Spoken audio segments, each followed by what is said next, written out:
Welcome back to the Hockey Show, and today we are, of course, talking about the risers and the fallers of the NHL after this interesting offseason that we've had, where some teams gave their fans the greatest of dream come trues.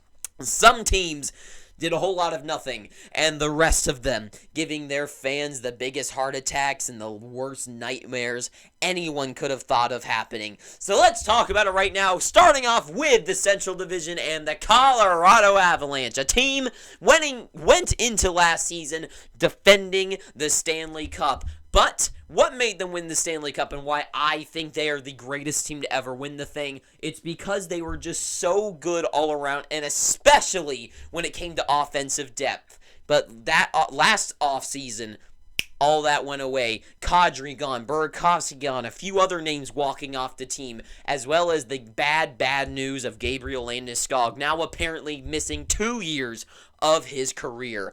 And this completely set them back. Still finished strong in the season, 51-24-7 with points of 109, leading the Central Division. Not that bad, but then it really stung in the playoffs, where they never filled in those shoes. They did nothing really to try to solve those issues of Landeskog, Kadri, Burakovsky, the other names gone from this team, and nothing. They did nothing, and they lost because of it. In the first round against Seattle, if the names Rantanen, McKinnon, Makar, and Devontae were not on the ice, the team was easily the lesser team on the ice. So for 20 minutes, they were bar none the greatest team on the existence of Earth at that time. But when those names weren't on the ice, they were just as good as any bottom team of the league.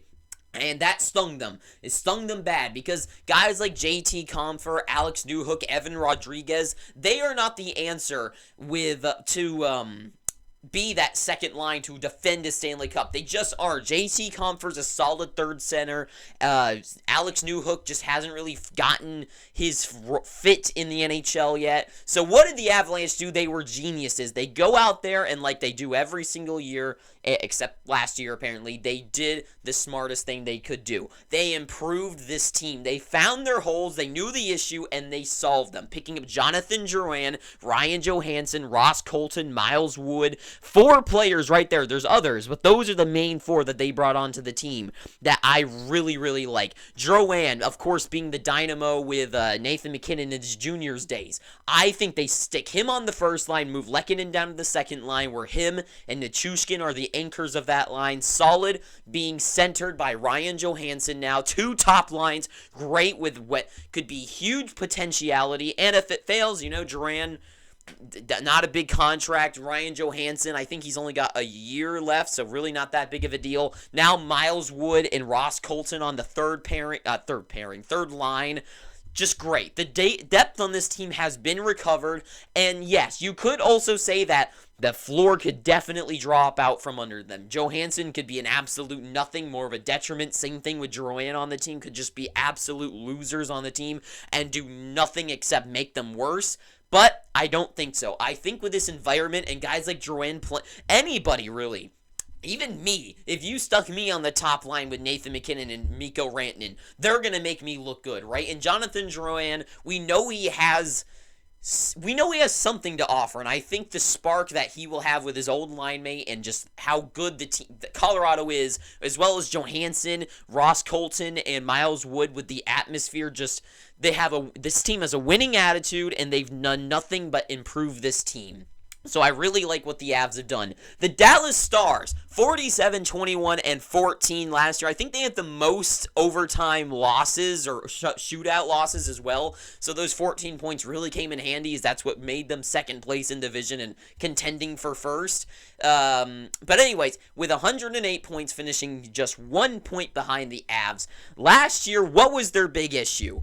I think we all know it. It's defense. Defense is this team's issue. Other than Miro Heiskanen being a Norris-level defenseman, after that, the defense doesn't, suck. It is definitely not, bottom 3 in the league by any means. But when it comes to playoff teams, take a look at the teams that have won in the past. You've got Colorado, the Tampa Bay Lightning, and the Vegas Golden Knights. What do they all have? 3 lines of defense that are just absolutely stupendous that anytime they're on the ice, you can feel assured with yourself.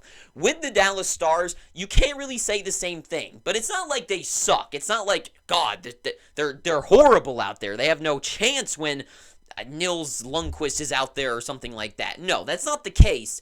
But it's just not good enough. I would resemble it to, like, the Maple Leafs, where it's just, like, it's good, but it's not good enough. Like, it's good enough to get into the playoffs, but they're not going to be that team.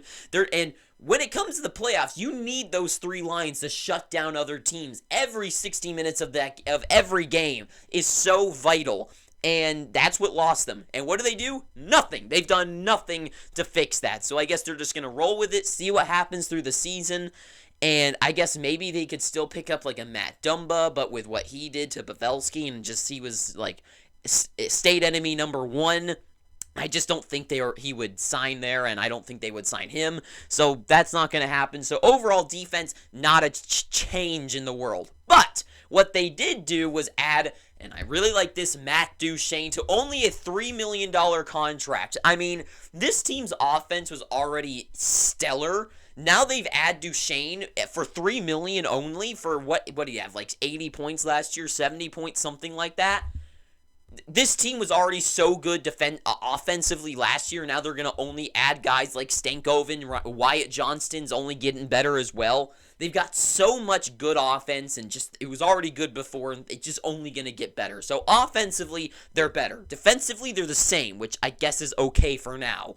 When we get to the playoff season, that's a different story. And then in net, Jake Ottinger's an absolute stud. So Dallas, only improvements, but not the improvements they needed to make. Minnesota, 46, 25, and 11 was their record last year, 103 points. They're an interesting team because they haven't gotten worse.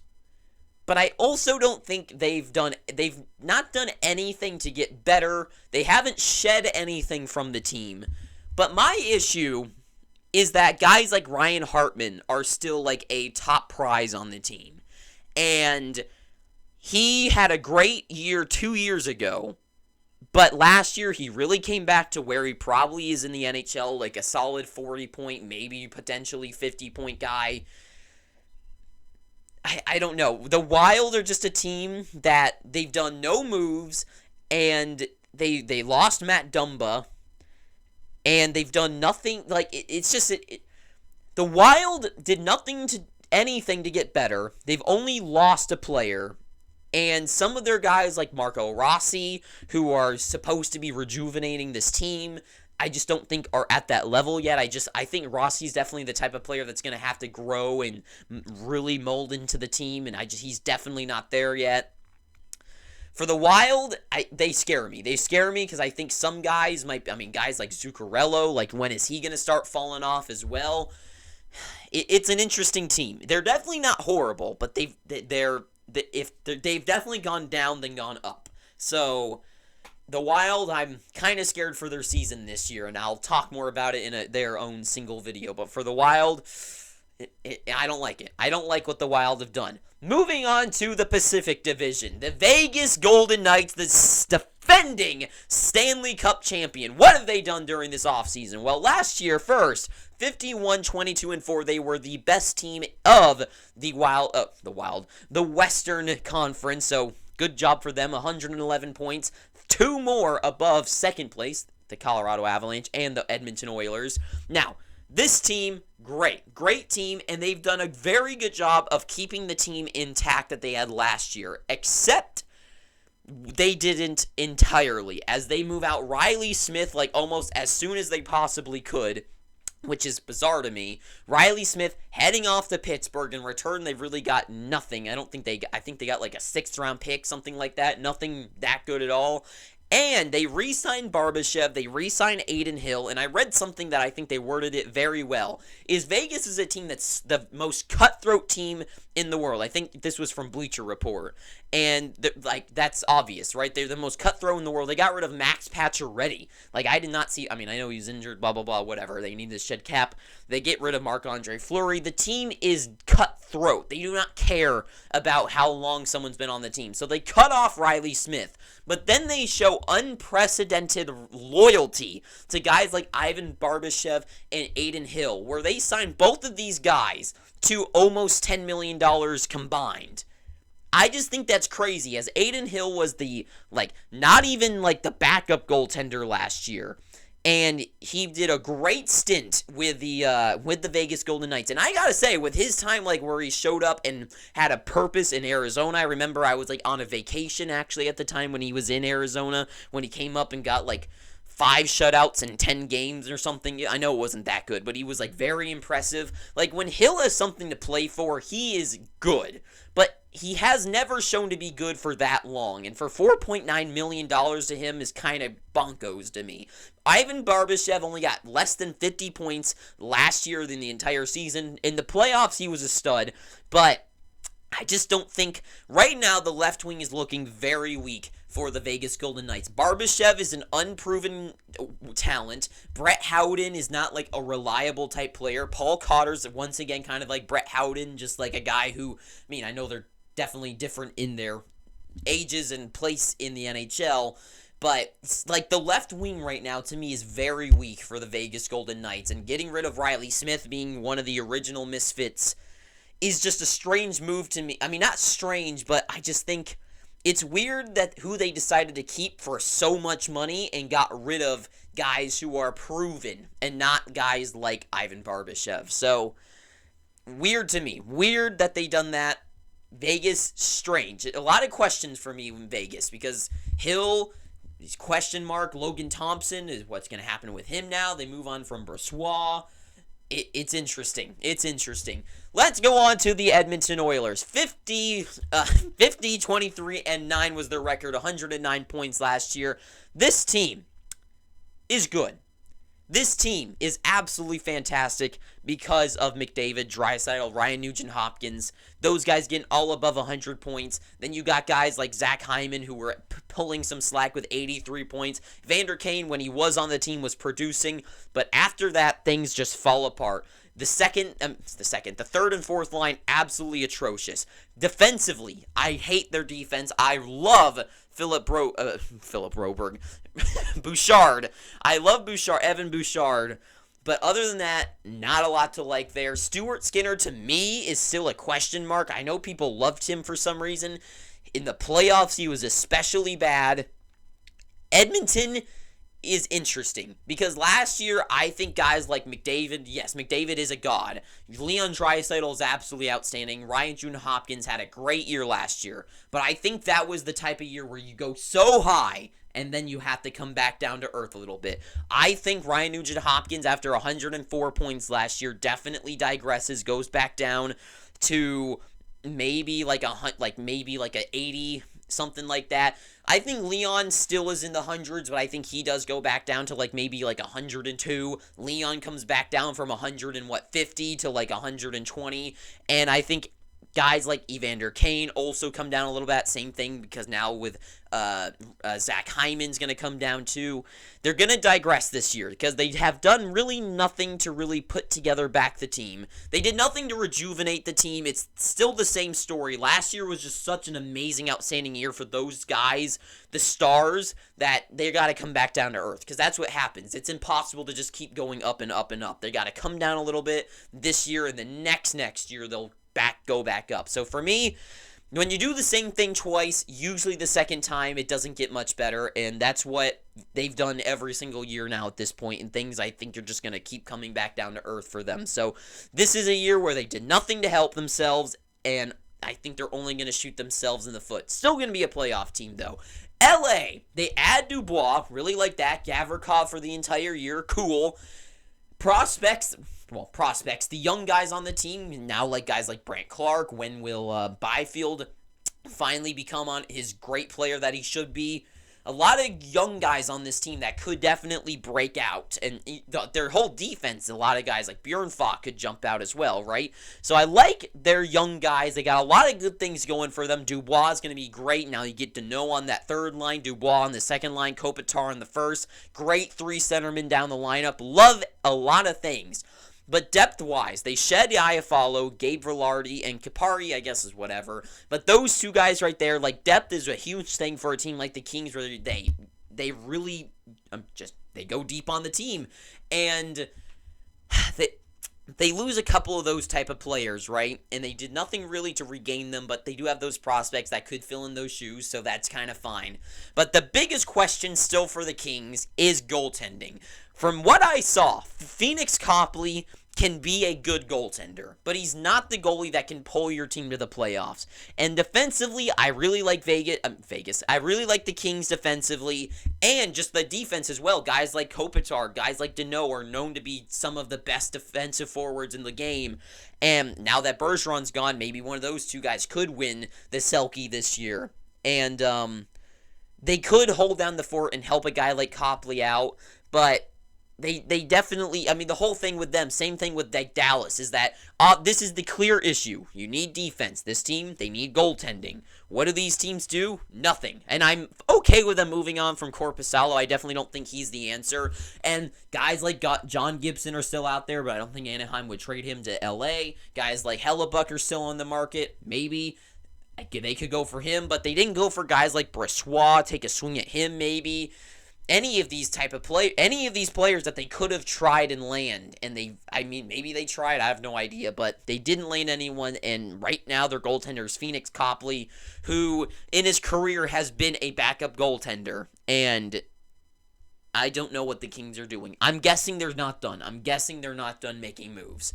So that is it with the top 3 of the standings. Let's go on to the wild card. So, Seattle, great second year, and I think they're only going to get better. They didn't do a lot, or if really any moves at all, other than like 2 during this offseason. They bring in Brian Dumoulin, they bring in Kyler Yamamoto. Dumoulin's a solid defenseman. Yamamoto's a guy that they can take a risk on, and it's not going to really, if it doesn't work out, it doesn't really matter. And they've just got so much youth on this team. Beniers building off his rookie season. Shane Wright, if he can crack the NHL. Guys like Eeli Tolvanen, who can just be... I've been thinking a long time. Tolvanen has been one of my guys that I've been looking for to break out. And when he was waived and Seattle picked him up and he started scoring goals with this team the entire year... Whew, they got a goal scorer on their hands, right? They got a lot of young guys like Cartier from the AHL, who's playing fantastic when he joined for their playoff run, right? A lot of young guys that could jump up and make this team that I really like. And some guys, who knows, maybe one of their guys that they just signed, Edward Chalet, their first-round pick, he could do something cool. From the highlights that I've watched and what I've seen of him, he looks kind of NHL ready. I'm sure he won't make it, but just saying, throwing out just ideas here. I like the moves, but my question is still Grubauer and goaltending, right? Jones was their goaltender last year, and it was a weird dynamic where this team can outscore their opponents, but they were being scored on a lot. And they move on from Jones, and they have Grubauer back in net, and he was gone last year because of injury. But does Grubauer stay like the Grubauer in playoffs? I doubt it. I don't think so. I think that was like the one-time deal where he was just so motivated. But maybe he is back. Maybe he is good. Maybe he can be that goaltender that he was for Colorado, where he can keep them in a game. He's not going to rob you a season. He's not going to win a Vezina trophy, but he will give your team a chance to win. So who knows? It's a question mark, but they still got Drieger back there, Joey Decord. They got goaltenders that they can also put in net if things aren't working out, and their team's still just so good all around. It should be fine. So I definitely see them making it in the playoffs once again. The Winnipeg Jets. Now, this is a team that obviously is not going to be playoff bound. They're moving out guys. They're changing the way this team looks. Mark Scheifele probably on his way out. John Gibson.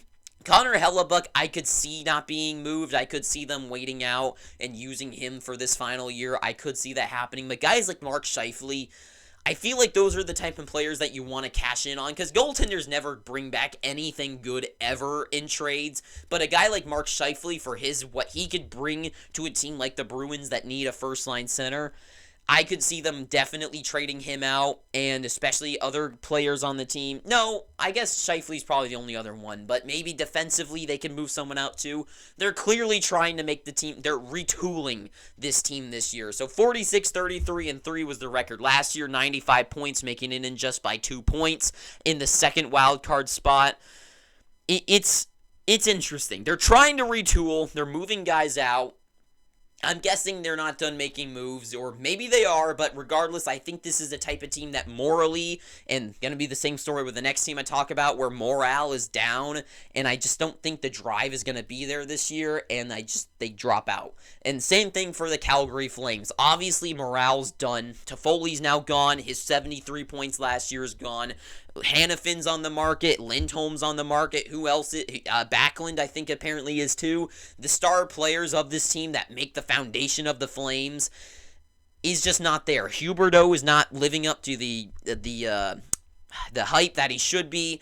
Mackenzie Weegar's just a fine defenseman on Calgary. Calgary is in shambles. They're just a whole mess right now, and for them, I think they definitely start moving guys out. They got to salvage what they got. Lindholm, did I even say Lindholm? Their best player probably right now. This team, it's in shambles. Morale's down. Guys don't want to be there anymore. And for the Flames, same thing with the Winnipeg Jets. I just think both teams are fixing things, and they're probably out of the playoff race, which leaves an opening for one of the teams below them, the Nashville Predators, who were people don't realize how close they were. 92 points. If they won 3 more games, they'd be in the playoffs. 42, 32, and 8 last year, of course. Then moving on from David Poile as he retires, Barry Trotz is in.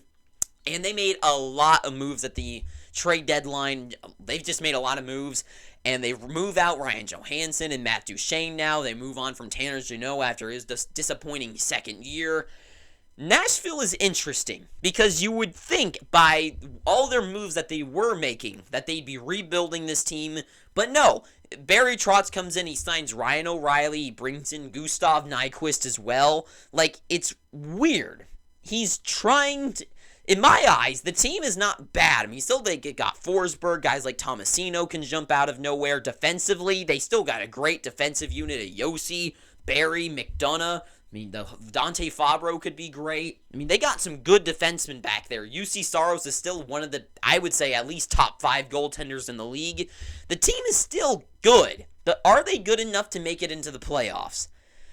I have no idea. I have no clue what to think about Nashville. This could be easily a team where they are like a lottery team, or maybe contending for like Minnesota's spot next year, right? I just think it depends on how the team can mesh together. Maybe a guy like Ryan O'Reilly is a perfect fit to play with a guy like Forsberg. Maybe the more defensive style of play that Barry Trotz is known for having is the perfect fix for Nashville, and they kind of become like the Islanders of the, who just Barry Trotz was the one coaching for, well, I guess a couple years ago.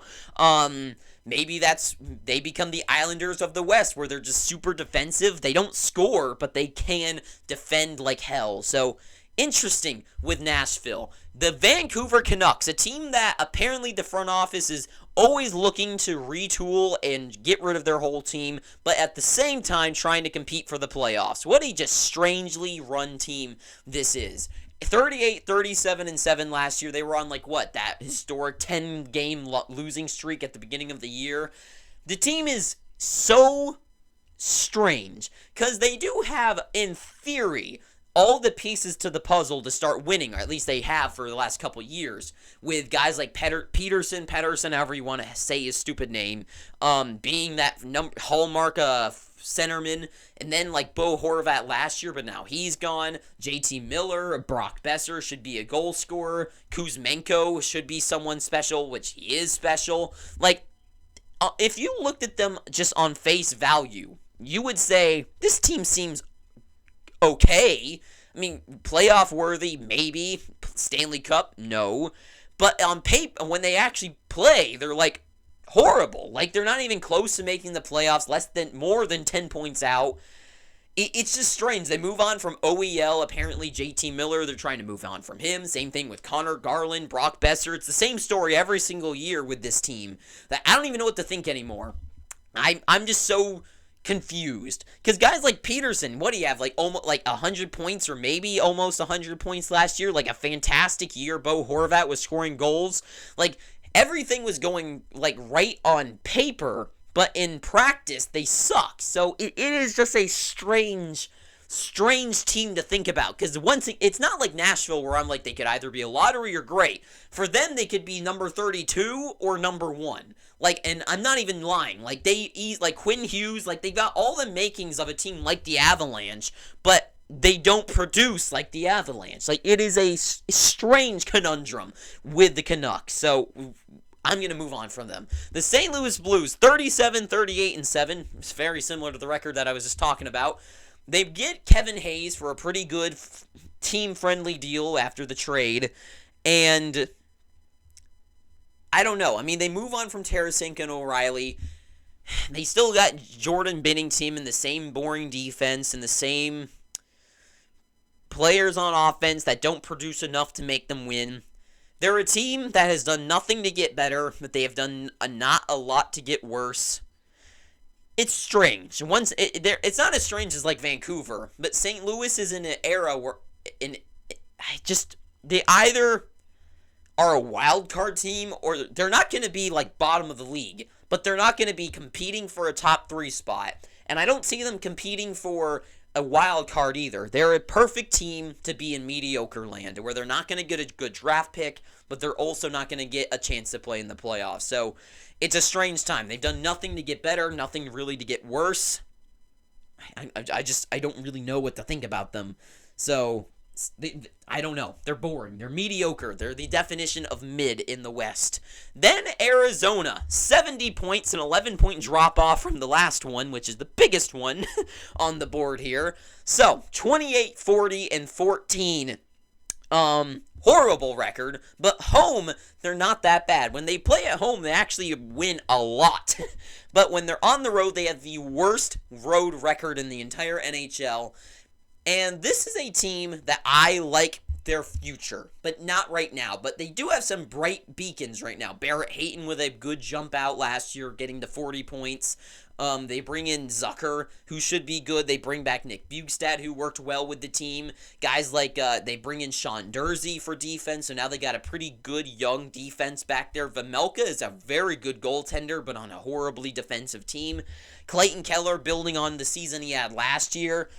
For Arizona, if some of these guys that they bring onto the team, if Logan Cooley can be a great centerman for them on that top line with Clayton Keller, if some of the other guys, maybe like a Connor Geekie can break onto the team, maybe a Josh Stone can break onto the team, who knows? Maybe they do jump up. Maybe I definitely see them being potentially better than St. Louis, maybe even Vancouver, better than maybe the Flames. I know that might be a stretch, but just think about it. Like, things are progressively getting better for the team. And if some guys like a Logan Cooley can jump into the lineup and be like a Matty Beniers and get to 57 points with Clayton Keller, and Keller's got better line mates, who knows? Maybe if a team like the Flames do deal out guys like Lindholm, guys like Backlund, they're horrible.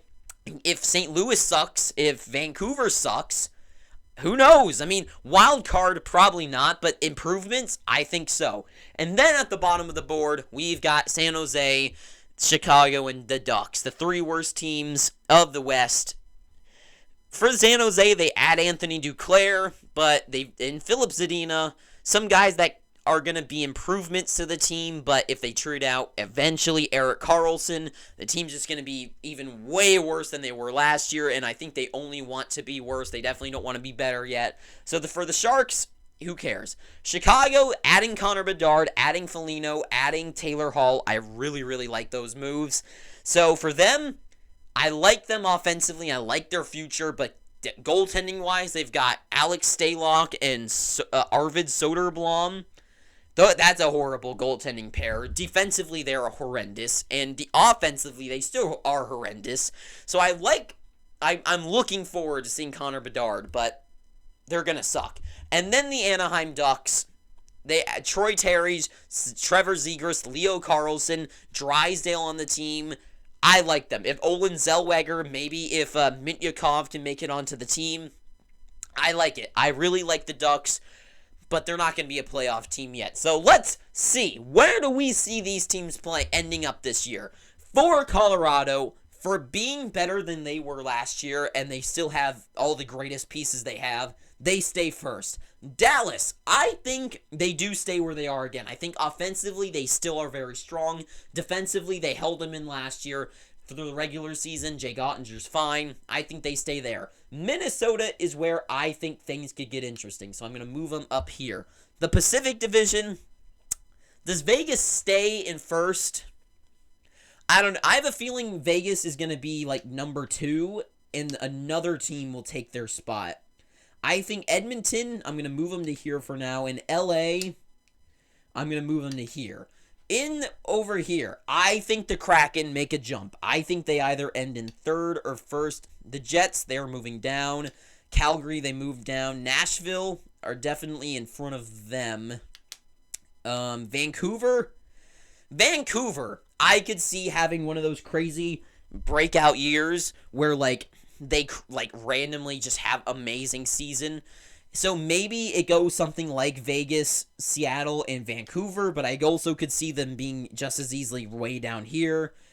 Arizona, I think, might have a crazy breakout year, so I'm going to put them above them as well. LA, Minnesota, LA, Minnesota, who would take, I guess, the third place spot over here has to go to the Wild, because no other central team is not going to be Nashville, unless Nashville does play like the Islanders and they're very good shut down defensively. So I don't see them being third. And Minnesota